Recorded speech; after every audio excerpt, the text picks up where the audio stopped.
하나님 말씀 마태복음 21장 33절로 46절 말씀입니다. 다시 한 비유를 들으라. 한 집 주인이 포도원을 만들어 산울타리로 두르고 거기에 즙 짜는 틀을 만들고 망대를 짓고 농부에게 새로 주고 타국에 갔더니 열매 거둘 때가 가까움에 그 열매를 받으려고 자기 종들을 농부들에게 보내니 농부들이 종들을 잡아 하나는 심히 때리고 하나는 죽이고 하나는 돌로 쳤거늘 다시 다른 종들을 처음보다 많이 보내니 그들에게도 그렇게 하였는지라.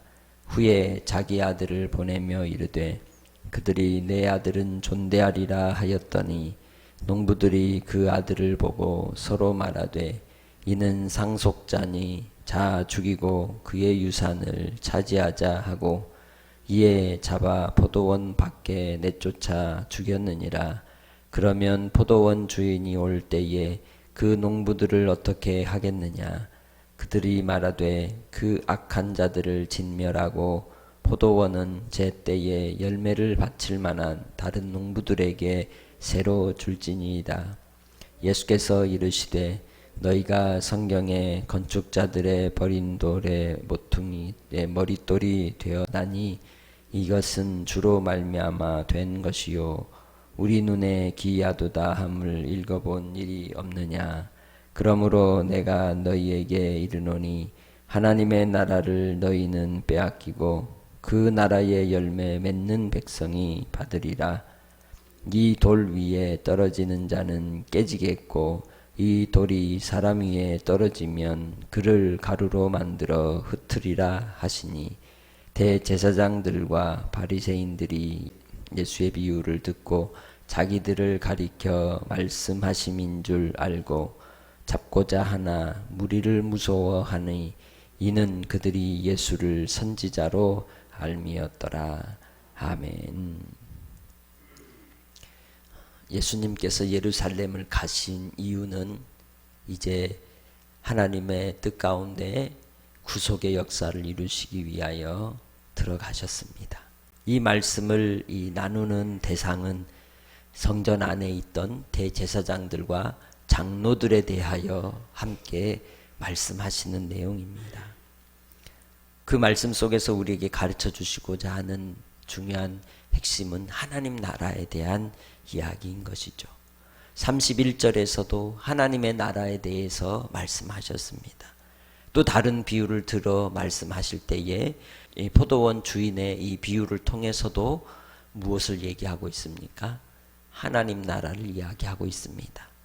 예수님은 이 땅에 오셔서 세상 나라에 대하여 말씀하지 않으셨습니다. 하나님 나라에 대해서 말씀하셨습니다. 우리가 교회를 다니고 신앙생활을 하는 것은 무엇을 위하여입니까? 하나님 나라를 위하여입니다. 그래서 그 하나님 나라를 위하여 우리가 구하고 기도하고 또 그 하나님 나라를 통하여 주시는 하나님의 의를 이루는 삶을 살아가도록 우리를 부르셨습니다. 그 부르심에 합당하게 살아가는 그 순종의 삶이 오늘 비유의 말씀을 통해서 교훈해 주는 내용입니다. 그 한 비유가 어떤 비유입니까? 한 집 주인이 포도원을 만들어 산울타리로 두르고 또 즙 짜는 틀도 만들고 그리고 이제 망대도 짓고 농부들에게 새로 주어서 관리하도록 맡긴 것입니다. 그리고는 타국으로 갔다고 말씀하죠. 이 세상 가운데서 하나님의 뜻을 받들도록 택한 자기 백성들을 농부와 같이 부르시고 그들에게 그 일을 맡겨두셨다는 겁니다. 그런데 이 농부들이 그 땅에서 열매가 거둘 때가 가까워 와서 이제 열매를 받기 위해 이 집주인, 이 포도원 주인이 농부들을 이제 자기의 종들을 보낼 때에 이 종들에 대하여 대하는 태도를 35절부터 이야기합니다. 농부들이 종들을 잡아서 때리고 죽이고 또한 돌로 쳤다고 말합니다. 이 내용은 뭐예요? 비유의 말씀입니다. 예수님이 지금 스토리텔링을 하고 있는 겁니다. 이런 예가 있다고 이제 사례를 이제 들어서 설명하고자 하시는 것이죠. 그런 상황이다 보니 2차로 다시 종들을 또 보냈더니 처음보다 더 많이 보낸 그 종들에게 어떻게 했다고 합니까? 또 동일하게 때리고 죽이고 돌로 쳤다고 말합니다. 그래서 세 번째로는 누구를 보냅니까? 자기 아들을 보냅니다. 그 자기 아들을 보내었더니 아들은 존대할 줄 알았는데 오히려 이 농부들이 그 아들이 바로 이 포도원 주인의 상속자이니 그를 죽이고 그 포도원을 자기들이 차지하자라고 입을 맞춘 것이죠. 그래서 이 포도원 이 주인의 아들을 이제 올 때에 그들이 내쫓고 죽였다고 비유를 들으셨습니다. 그러면서 마지막으로 제사장들과 장로들에게 던진 질문이 무엇입니까? 40절이죠. 포도원 주인이 올 때에 그 농부들을 어떻게 하겠느냐?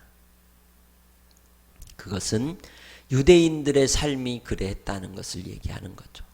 하나님께서 창세전에 언약을 세우시고 또 인류에 대하여 구속의 은혜를 베푸시기 위해서 예정 가운데 예수 그리스도를 이 땅에 보내어 구속하실 하나님의 뜻과 섭리를 이루시는 가운데 하나님의 나라를 여호와의 열심을 통하여 이루시기 위해 자기 백성으로 아브라함의 후손을 택하시고 그 아브라함의 후손들을 통해 약속의 땅 가나안을 이제 그들이 들어가도록 하셔서 하나님의 나라의 모델로 삼으셨지만 그들은 하나님 나라의 백성으로서의 하나님의 그 뜻을 하나님의 의를 받들기보다는 자기가 차지한 그 땅에서 영원토록 육체의 정욕과 안목의 정욕과 이생의 자랑을 따라 이 세상을 사랑하며 살고자 했던 것입니다. 그러나 하나님께서 그 백성들을 하나님께로 돌이키게 하시려고 많은 선지자들을 보내었지만 그들이 오늘 비유하신 말씀처럼 때리고 죽이고 돌로 쳤었다는 것이죠. 하나님의 뜻을 주인의 뜻을 받들지 않았다는 것입니다. 농부들에게는 주인의 뜻을 받드는 것은 어떻게 하는 것이었습니까? 열매를 잘 거두어 포도주 틀에 짜서 이제 수확한 것으로 생산하는 그러한 결과물인 것이죠. 그런데 오히려 그들은 그것들을 모두 자기의 것으로 삼으려고 했던 것입니다. 우리가 이 땅에서의 삶이 청지기의 삶이고 농부와 같은 삶이라고 말할 수 있습니다. 우리의 일생의 삶을 통하여 우리는 무엇을 위해 살아갔는가? 나의 성공과 안위와 또한 많은 것을 소유물로 취하기 위해 살아왔는가? 우리가 하나님 앞에 마지막 부름을 받을 때는 이 땅에 있는 것 아둥바둥하면서 취하였던 것 아무리 붙잡으려 해도 붙잡을 수 없고 다 놓고 하나님 앞에 가야 하는 인생이죠. 그럼에도 불구하고 사람들은 이 땅에서 나의 소유, 나의 상속물들을 취하기 위해서 무진 이제 수고와 또 머리를 쓰고 생각을 하면서 행하는 모습들을 볼 수 있습니다. 오늘 우리는 40절의 말씀 속에 우리에게 또한 주시는 그 질문에 대답을 해야 합니다. 포도원 주인이 올 때에 그 농부들 어떻게 하겠느냐? 가만두겠습니까? 그들의 그 악함에 대해서 진멸하게 되고 포도원을 이제 다른 자들에게 성실하고 충성하는 자들에게 맡겨주는 겁니다. 우리의 인생의 삶도 그렇습니다.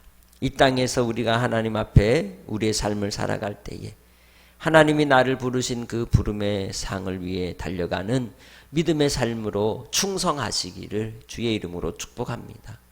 우리는 첫 번째로 하나님 앞에 청직이라는 것을 잊어서는 안 됩니다. 우리에게 맡겨준 모든 것은 하나님이 잠시 우리에게 위임하신 것이지 내 소유라고 하는 것들은 그렇게 많지 않습니다. 다 주님께서 잠깐 빌려주신 것뿐입니다.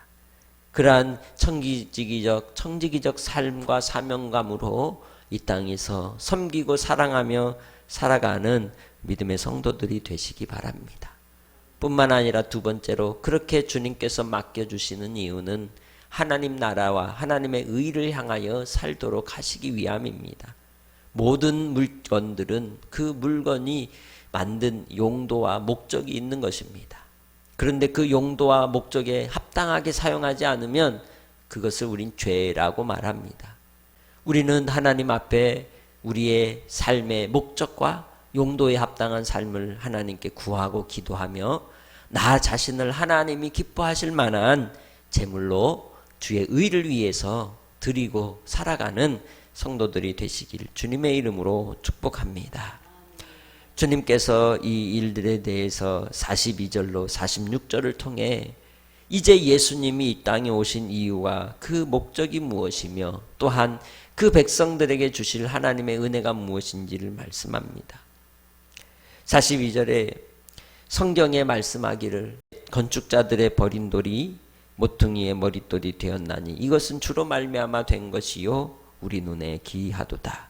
버린 것 같은 그러한 돌이 머릿돌이 되듯이 하나님께서 그의 아들 예수 그리스도를 통하여 이 땅에 우리를 위해 구원의 은혜를 베푸시기에 보내시고 그를 믿는 자마다 하나님의 구원으로 말미암아 영생을 얻게 하시고 또한 이 땅에서 청지기의 삶을 통해 주님의 기쁨이 되게 하시는 은혜가 있다는 것을 우리에게 말씀해 주고 있습니다.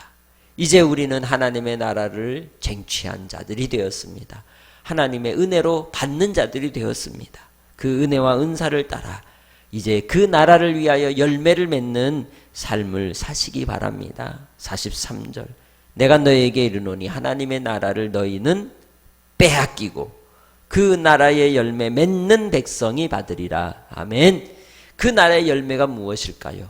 빛의 열매입니다. 착함과 의로움과 진실함. 성령의 열매입니다. 사랑과 희락과 화평과 오래 참음과 자비와 양성과 충성과 온유와 절제. 주님을 닮아가는 그리스도의 형상을 담는 열매들인 줄 믿습니다. 그렇기에 하나님의 나라와 그 영광을 위하여 이 땅에서 충성하고 또한 하나님의 기쁨이 되기 위해 열매 맺는 청지기들이 되시기 바랍니다. 그때에 우리는 사람을 두려워하고 무서워하지 않습니다. 오직 하나님을 두려워할 것입니다. 하나님을 경외할 것입니다. 하나님의 뜻이면 순종하는 자가 될 줄 믿습니다. 45절로 46절에 대제사장들이나 바리새인들이나 장로들이 예수님의 비유를 듣고 자기들 이야기하니까 찔리니까 기분은 나쁜데 예수님께 함부로 하지 못한 이유가 무리들을 무서워했기 때문이라고 말합니다. 의롭다면, 바르다면, 옳다면 무서워할 게 무엇이겠습니까? 우리의 삶도 그렇습니다. 하나님 앞에 청지기로서 하나님의 부름받은 종으로서 또 하나님의 아들 예수 그리스도를 믿은 주님의 자녀로서 우리가 이 땅에서의 삶을 살아간다면 찔릴 것이 무엇이며 하나님 앞에서 떳떳하게 하나님의 그 선하심을 바라고 우리의 믿음의 경주 속에서 주님이 주실 의의 면류관을 바라보고 우리는 끝까지 충성할 것입니다. 하나님의 나라의 농부로 우리가 이 땅에서의 삶을 통해 많은 열매를 맺고 주님께 드릴 만한 결실이 여러분이 되시기를 주의 이름으로 축복합니다. 하나님 아버지 감사합니다. 이 세상 속에서 모든 것을 자기 것이라고 생각하는 착각에 빠졌던 인생들을 주여 불쌍히 여겨주시고 순간순간 주께서 우리에게 맡겨주신 것들을 주여 청지기로 잘 감당하게 하시고 열매를 맺는 삶이 되게 하시고 다시 주님 오실 때에 주님의 심판대 앞에서 기쁨으로 아버지 하나님 앞에 영광을 돌리는 우리 모두가 될 수 있도록 오늘 하루도 충성케 하여 주옵소서. 아버지 하나님, 이 세상과 이 세대가 악하고 음란하여 어둠을 향하여 가지만 우리 믿음의 성도들만큼은 주님의 말씀을 받들게 하시고 아버지의 뜻을 섬기며 그 뜻을 따라 주님의 나라와 의를 위하여 살아가는 백성들이 되게 하여 주옵소서. 하나님 나라의 열매를 맺어 주님께로 칭찬받는 모든 심령들이 다 되게 해 주시길 원하옵고 한날도 주께서 붙잡아 주시길 바라오며 예수님의 이름으로 기도합니다. 아멘.